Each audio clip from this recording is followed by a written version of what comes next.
Okay, so we're going to look at applying a straightforward motion tween and also using the blur filter to create the effect of a camera lens, so an object coming from the background into the foreground and coming into focus. So the first thing we want to do, we're starting off with our asset here. So you've drawn out your asset on the stage. So the first thing we want to do is turn it into a movie clip. So making sure whatever you're going to tween is on its own separate layer. You can click on the actual layer in the layer panel to select, to make sure you've selected it all. Go to modify and convert to symbol, or press F8, and you'll see the dialog box will appear. So we'll give our movie clip a name. So we'll turn it into a movie clip symbol. You can make sure the registration point's in the center and then OK that, and you'll see that the thin blue line will appear around the object telling us that that's now a movie clip. The next thing to do is to block out the frames. So I've already got some, you might already have some objects in your scene. I've got some sound here and some other assets on another layer, and that's blocked out already to frame 92. So I want to block my new character out to frame 92 as well, my new asset. So click at the end of this block here, press F5, and that blocks the whole thing out. Okay, so the next thing to do is to add the motion tween. So again, just observing the rule that all the other layers, just lock them to make sure you don't select the wrong layer by accident. So if I right click on the layer with the asset on and select create motion tween, you'll see it turns this blue colour, which tells us there's now a tween on there. If I move the needle to the first keyframe here, now on this first keyframe I'm going to use the transform tool to scale the character. So remembering, if you hold down shift when you scale, it constrains the scale or the transform, stops us stretching or squashing the character. I want to move him up into the background here. Okay, I'm going to move the needle now to the end of the motion tween, and I'm going to scale him up.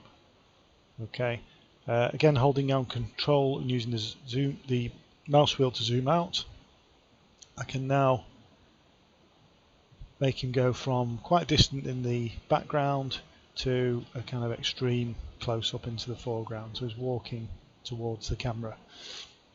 Okay, if I scrub the needle back, you'll see that the character now follows this red line. This red line is what we call a motion path. If I just zoom in on it, you'll see that there are individual dots along there. Each of these dots represents a frame. Okay, so he's following that path. We just want him to follow it in a straight line. That's fine for the moment.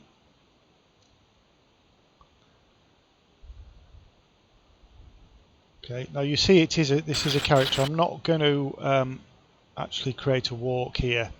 It's more the principle I'm demonstrating here. So any objects you've got in your animation that would suit moving along a motion path, and you can think about using this technique. There is a walk cycle tutorial as well I've made, which you can have a look at, which is similar to this, but it also includes a little looped animation. So if you remember, we've looked at looped movie clip animations as well. So it also includes a little looped walk animation inside the movie clip here. I'm keeping this one more straightforward, just a straightforward motion tween, and also the going in and out of focus. So the final thing now, so the character in the distance, we want to make him blurred, so he looks like he's out of focus. So just making sure you actually click on the asset on the stage here. So again, when you click on it, you'll see the blue square rectangle will appear around it. Then if you go over to the properties panel, and this will display the properties of the movie clip. And if you go down to filters here, and just click on the arrow next to where it says filters to unnest the properties for filters, and you see a plus sign underneath there. If you click on that and select blur, and then you'll see immediately the character blurs. We can control the level of blur by clicking and dragging on this value here. Okay, so reasonably blurred.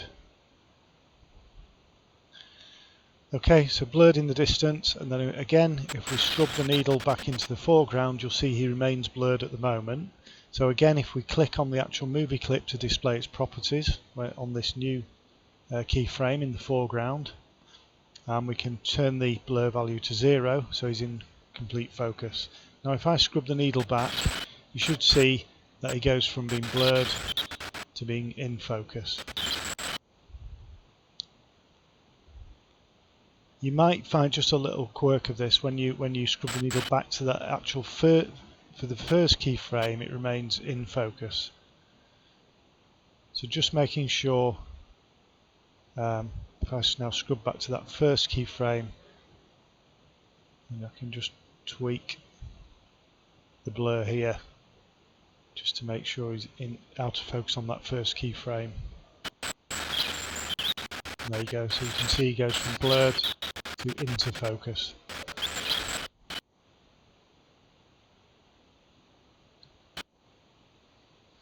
I can test that, so if I go to control and test scene, again remember test scene rather than test movie. As you build your movie and you've got multiple scenes in there, you don't want to be testing the whole movie all the time, because obviously it's time consuming. So just control and test scene, and you see we've got the motion tween and the change of focus from out of focus to in focus. Okay, so motion tween, very useful little technique to use alongside the blur as well. This blur effect, what you can do, it doesn't obviously have to be, it can be on any movie clip, so it doesn't have to be anything that's moving or tweened. So it's quite good if you've got objects in the background, in the distance, you can select them, you can turn them into a movie clip, select them and place a blur on them, so as objects further in the background they become more blurred, and this is a good way of creating a sense of depth in your scenes.